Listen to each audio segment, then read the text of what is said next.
We really don't grow without adversity. Storms come, the seasons change, growth affects us all in various ways. There is so much growth that comes from challenge and embracing challenge. Welcome back to the Happiness and Progress podcast. I'm your host, Danielle Craig. I'm an Emmy Award-winning journalist, a mom, wife, and you know what I like to say, just a person looking for more joy in the everyday. This podcast is brought to you by the Mail Tribune. You can find more podcasts at mailtribune.com. Before we get started, I want to tell you about Swan Bitcoin. Swan Bitcoin makes it so easy to invest in Bitcoin. You can set up a recurring schedule. Money will come right out of your bank account, even less than you spend on those Target trips, by the way.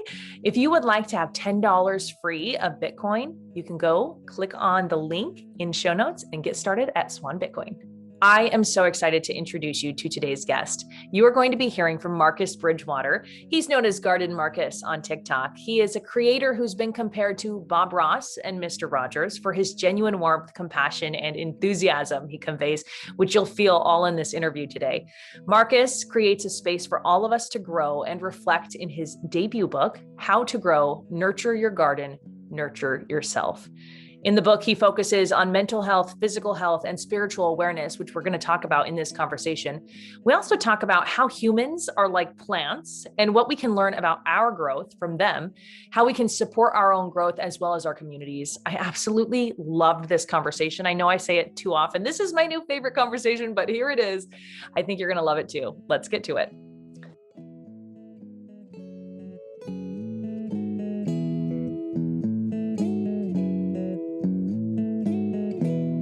Marcus, thank you so much for being on the podcast today. I'm really excited to talk to you. Thanks for having me. So let's just jump right in. In your book, you separate growing into 3 different sections. Can you tell me a little bit about those 3 sections and why they're important for growth? I separate the growing for the person into mental health, physical fitness, and spiritual awareness. And the reason I do that is because similar to the plant having multiple parts, a leaf, a stem, and roots, we have multiple parts of ourselves, and we see the body the clearest, but that does not necessarily mean that we are working on the other facets of ourselves, and we should be if we want to grow holistically. Mm-hmm. You know, I think even though we see the body the clearest, we don't necessarily know how to deal with what we're seeing. Mm-hmm. Even that's deceiving because there's so much going on below the surface. Mm-hmm. What you see is just such a glimpse of the cosmicness of what's happening in its whole. And that's, mm-hmm. again, just one facet of yourself. There's still another 2 that we can't necessarily grasp. Mm-hmm.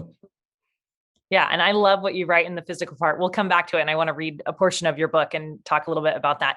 But first, Let's talk about how you see humans in plants. There's such versatility in plants, and there's such versatility in people. I've had and have, let's say, 50 different pothos plants. And although in that variety, there's, let's say, 12 or 13 different types of the pothos plant.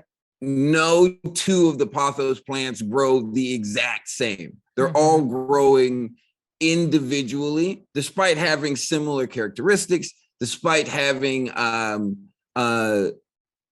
being affected by their environment in similar ways. They are still having to do their own work to grow. Mm-hmm. And to assume that the pothos number 1 is going to grow on behalf of pothos 50 is a misnomer. No, I have to go and tend to each pot. And so that just reminds me of people in so many ways, because we're all different. We're all affected by similar external factors, but we all have to do our own work to grow. And we all have to, in a way, be conscious of our growth and mm-hmm. how that relates to the growth of those around us. And as you can see around me, in just this small frame here, you see, let's say this is 25 or 30 out of what is 100 plants around me.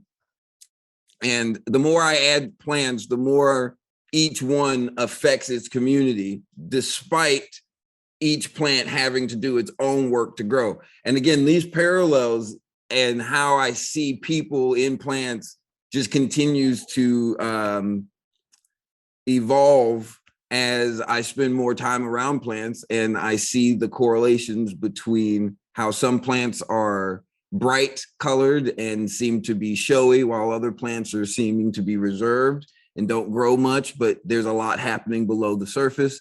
Again, reminds me of the parallels between people and the people who are very energetic and outgoing versus the people who are really reserved and tend to want to have the intimate conversation. I see all of those characteristics in different types of plants. That is so cool. And as you mentioned each thing about the plants, I'm thinking, yeah, this is exactly how humans behave, and even how we have an impact on one another. We can get really focused on our own growth and forget about that impact we have on other people. Mm-hmm. When did you have this aha moment that, hey, these plants are like our own community? You know, the aha moments happened so consistently and so frequently during the time of like that initial spurt of gardening. I would say it happened early on, and it was because there was a what I called a community pot. It was a planter, a 21 inch planter that I planted 13 or 14 different types of plants into. And this was just an experiment. I was experimenting to see who would grow and in what way, in what direction they would grow, how they would interact with each other. And what I found was fascinating. Some of the roots grow deep. Some of the roots took over the middle layer. Some of the roots were super shallow and they only stayed on top. Any of the times that the plants were where their roots were interacting with the same section, you saw them go through a moment of what might be a decline before they went through a moment of growth. Wow. It was just so fascinating. And all of a sudden it just hit me like a ton of bricks. Whoa, they're sharing the same soil. They're different plants that had their own ecosystem, so to say, because they were in their individual planters. And I came along, just like life does, and put them together. And then they had to learn to work together. Not every plant made it. Some plants I had to remove because they were stifling the others. Some plants just weren't strong enough to make it in the group. And so I had to take them and put them back in their own pot before I could figure out what community they could thrive in. And that was a really fascinating experience to go through, where I'm interacting with these plants, but I'm also seeing it from a greater lens as like a governor. I'm interacting with communities of plants and organisms, and what other creatures in the garden the different plants invited to that pot affected the other parts of the community. So it was just such a fascinating experience, and that experience is what really solidified, oh my goodness, this is what's happening to us. I'm experiencing this as a teacher, because at the time I was teaching a program as a technical director. I was teaching an after school program for theater where I was teaching the kids how to design, construct, build, paint, install, and run the shows. And these were as advanced shows as we could possibly do given our manpower and our resources. And in that process, right, you're bringing together a group of individuals who have to work as a community toward a single goal of growth. And again, the correlations and the parallels were just so consistent. I think one of the times I saw one of my kids embody one of the plants that wasn't making it in the planter. And that aha moment that morning was like, oh, I actually have to help you interact with them better, because what you're missing is the disconnect. You've not had enough practice interacting with your peers. So That's what I was going to ask you. How was this showing up in real life? And that's so cool that it was showing up in kind of like a classroom setting. Mhm. Um, One of the things that I found really interesting as you were talking about that community planter was when these roots would kind of come together, there would be a moment of struggle Mhm. before the moment of growth. How does that Yep. relate to people? It relates to people in so many ways. We really don't grow without adversity. And you think about it, right? Nowadays, the world has put a lot of adversity out there. So there's a lot of room for growth. But nature by itself comes with adversity, right? Storms come, the seasons change, growth affects us all in various ways. Um, there is so much growth that comes from um, challenge and embracing challenge. And so the more we start to see challenge as the opportunity, the more we reaffirm how we use challenge to our growth. But again, that's a thought process. That's something that we have to challenge ourselves to embrace. And I can't say that it's easy because that would be foolish and shorthanded to all the people out there having to put in that hard work. But it is incredibly rewarding. I think it's one of the most undervalued rewards that exists in our human species. The embrace of challenge and how that helps us grow and translate into growth. And you see it in plants all the time, as I was just describing in that planter. There is this moment of work that happens when our roots and our core is pushing and strengthening itself in order to persevere. And then what happens when that next spring comes? Well, all of a sudden you put out twice as large of a stock with 4 or 5 times as much fruit, right? Wow. Wow. That's very, very cool to think of that as us, especially as we go through the struggle, especially as it's hard and we keep pushing on. Yes. You talk about in the book, when you're upon a situation, assessment versus judgment. Can you talk me through that? I loved this. Oh man, this is one that I think might shake up society in a way. Because what happened is I think that as I was going through my schooling and I was going through life in general, I've found that these words have been cast around almost as if they are interchangeable. And I began to disagree because I looked into the definitions and I was like, man, I think these words have so much power behind them that we're just not utilizing. And so the idea being, assessment keeps us in the moment. It keeps us in a place where we're constantly engaging and learning. We're constantly observing. But a judgment, close the book, put it away. End of story. And I think we've started making judgments all over the place.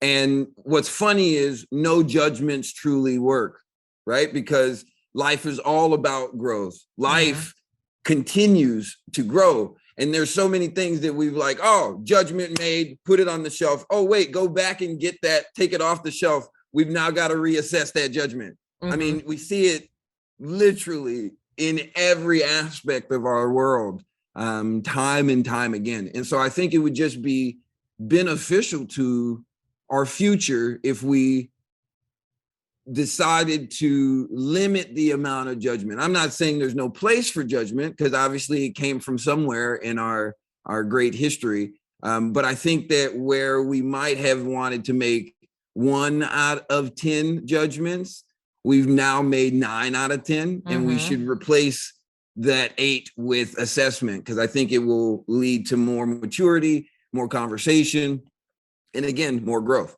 Yeah. Yeah. I think we even have more opportunity for judgment because we're on social media and we are missing the chance to assess and to continually monitor a situation, maybe because we're not always in contact with the random Facebook post that was posted that we have a problem with, that we're, going off on and creating a judgment then about a person we don't know and all the people who might belong to the church or look like the certain person or practice the certain whatever.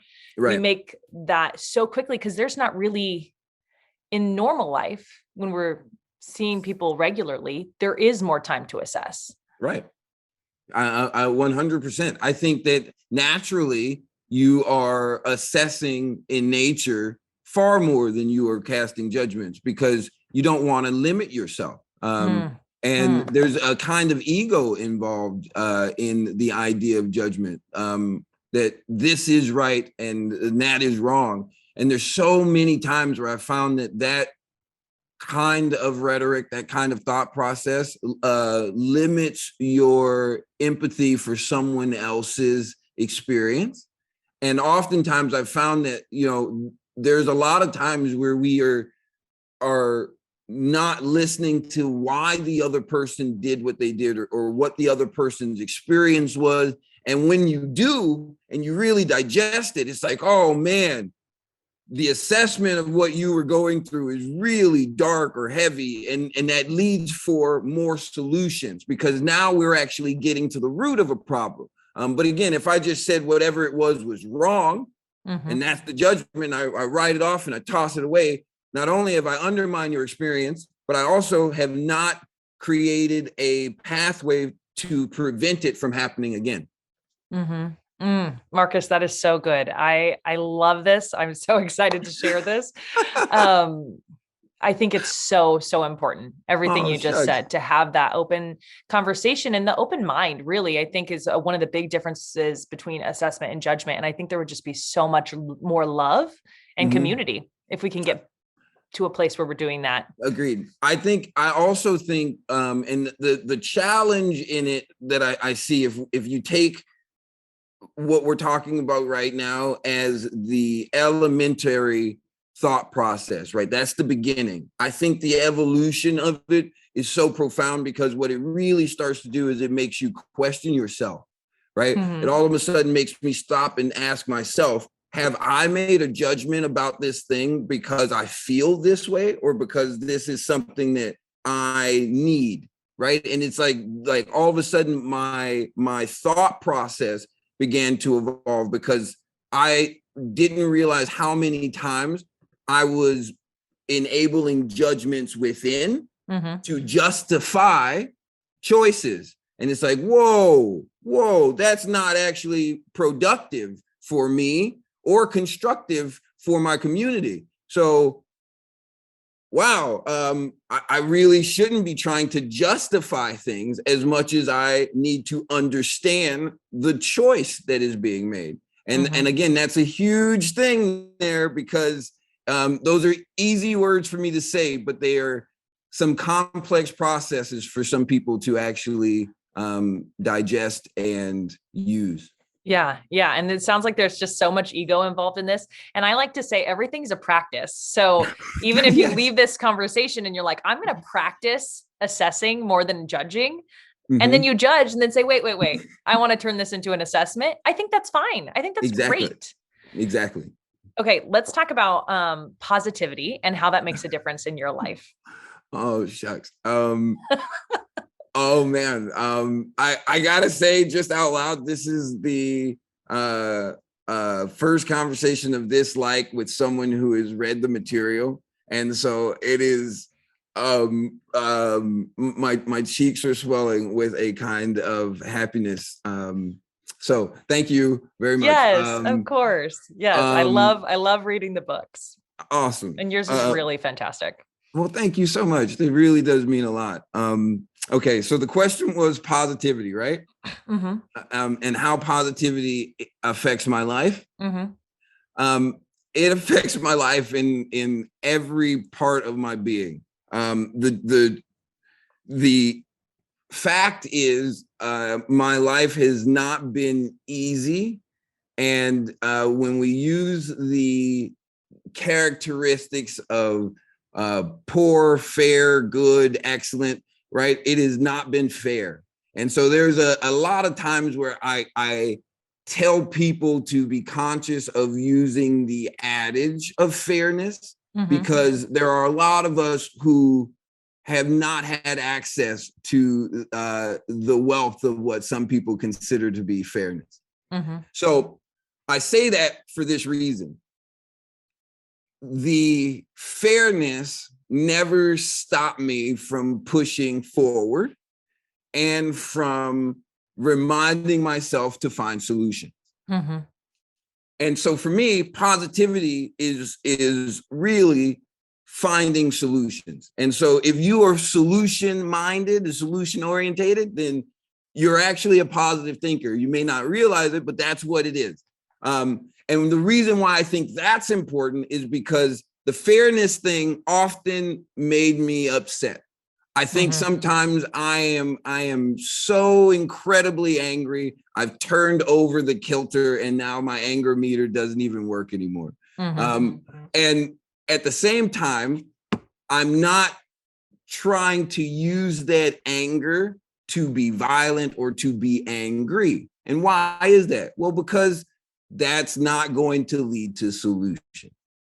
So positivity is everything for me, because positivity reminds me to temper myself so that everything I do is about creating solutions towards a better future, stronger communities, and healthier environments.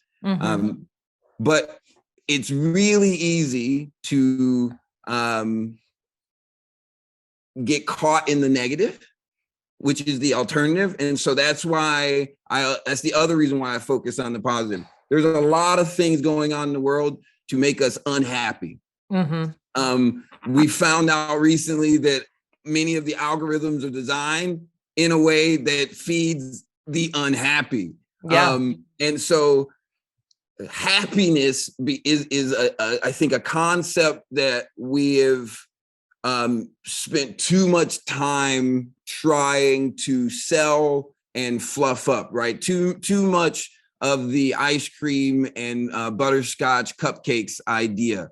And so I'm not trying to say we shouldn't be trying to encourage smiles, because I do think kindness and patience are super important. But I think if we put positivity first, what we will find is that we are so conscious of the solutions, we start to feel strong. We start to feel empowered. We start looking for lessons everywhere, because not only do the lessons bring us peace, but the lessons add to the repertoire of information we can house to pull from to find solutions.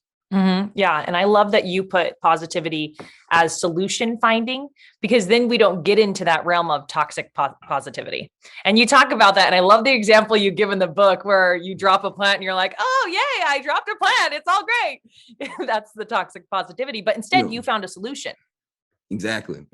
And I think that's happening again in so many places. And I don't fault any of those people, because having grown up in the equation without the fairness and having had the animosity, I sometimes am at a wonder that the younger me didn't resort to the alternative. And I'm so thankful for it. But I also realized the younger me was really taxed for it. It was really difficult.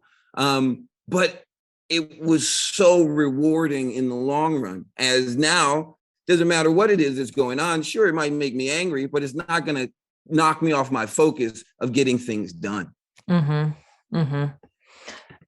always think of that quote, hard times make strong men. And I think, that's when I was reading your book, I could see that you took the time, like those 6-cent plants, to really nurture yourself and to grow. And it breaks my heart when you talk about this lack of fairness, because when you look at your neighborhood as a kid, so many kids did not make it. And that, that is definitely something that needs to be solved as a community. I agree.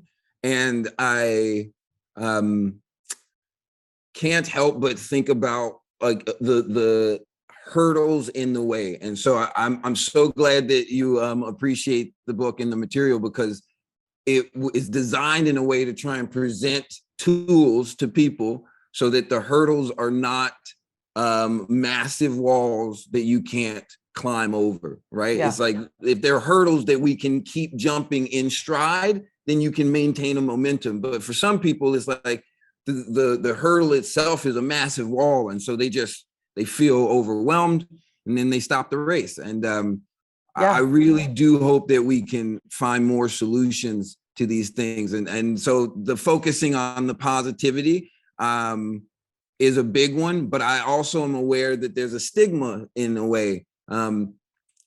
Positivity has been lumped in with happiness. And a lot of people think, oh, you just want me to be happy? Get out of here. And it's like, no. Let's separate the terms. Let's make this different. It's like happiness can be over there and that's cool. Once you've got your positivity, then go get your ice cream. But let's start with the positivity first. And this podcast is Happiness in Progress. But, when I named it, it was really a time where I was really struggling and a lot of hard things were happening. And so it was more about the growth, the evolution, the progress, and the practice of living. Now that's what I was going to say is like, if it was just happiness every day, happiness everybody, I would probably be like, oh, but this is happiness in progress. And truly, what is life? Life is growth and growth is progress. So happiness is in the progress is how I read that. And so that starts with the seeds of positivity. Yeah, I think I loved your book so much because that's what I'm always talking about. Growth. This life is a growth experience. It's just growth. Don't worry. It's growth. That's awesome. Okay, so I wanted to skip to the physical part of your book. There is this I really loved. I'm going to read it and we'll talk about it. Quote, if we think of ourselves as plants, we can begin to see these varying body shapes without judgment. Think instead about what to celebrate, from large, strong thighs built from hard work to a mole that makes a face unique. Every one of my plants has its color, shape, and size, and each contributes to the beauty of my garden. There are reasons for the differences among plants, and each is a gift.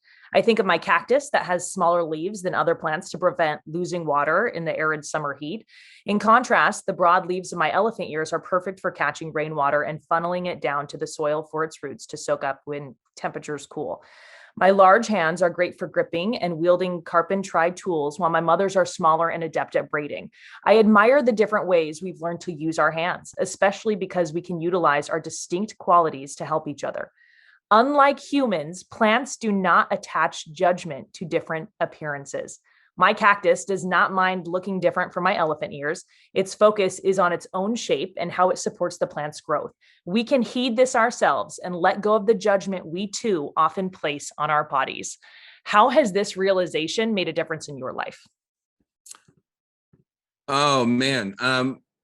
Well, as you read the book, that realization came early on. It just was later in life. I realized how easily I could explain it to others through plants. Yeah. Right. And it's made a huge difference in my life because I tend not to judge people when I see them. I know what that feels like. And I tend to make myself look them in the eye to have the conversation and ask a question. I find that a lot of people enjoy being engaged and being asked. It's changed my life in a lot of ways, in the way that I've found I can help people sometimes, because in a conversation, I'll find that they are judging themselves or holding something against themselves that they didn't need to. And so relating it back to plants and relating it back to the natural diversity that exists makes it easier to find solution. Yeah. I love that. Let's go to the spirituality part of your book. We've talked already a lot about how we impact each other's growth. And one of the things that I love that you say to your plants is, I'm here to help you grow and learn about myself in the process. Why is this an important part of your gardening practice? Twofold. One, because I think communicating outwardly with whatever it is you're doing, or especially other living creatures, is important. It develops a kind of connection through the resonance of your voice that that aids in your sustaining of that connection and the maturing of that bond. And then the other side of it is because I think reminding myself of my intention is also equally important. So on one side, it's for the plant. So, hey, you know what's going on, buddy? We're in this together. And on the other side, hey, pay attention, because this is what we're doing this for. It's to grow. And I think that process has created a really deep dynamic between me and my plants, where our bond is something that is indescribable.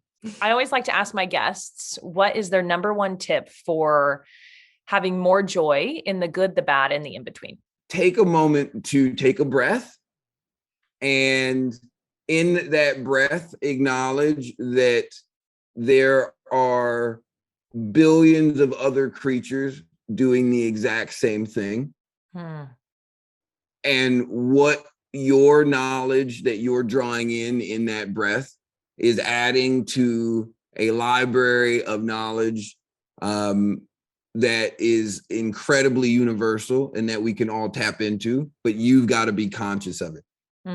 Oh, I love that, Marcus. I've really appreciated this conversation. Love the book. Love what you're doing. So thank you so much. Thank you. Thank you. Love your enthusiasm. And it was a pleasure to be here. If you would like to follow Marcus and find his book, you can find all that information in show notes. I want to thank you for being here on Happiness in Progress.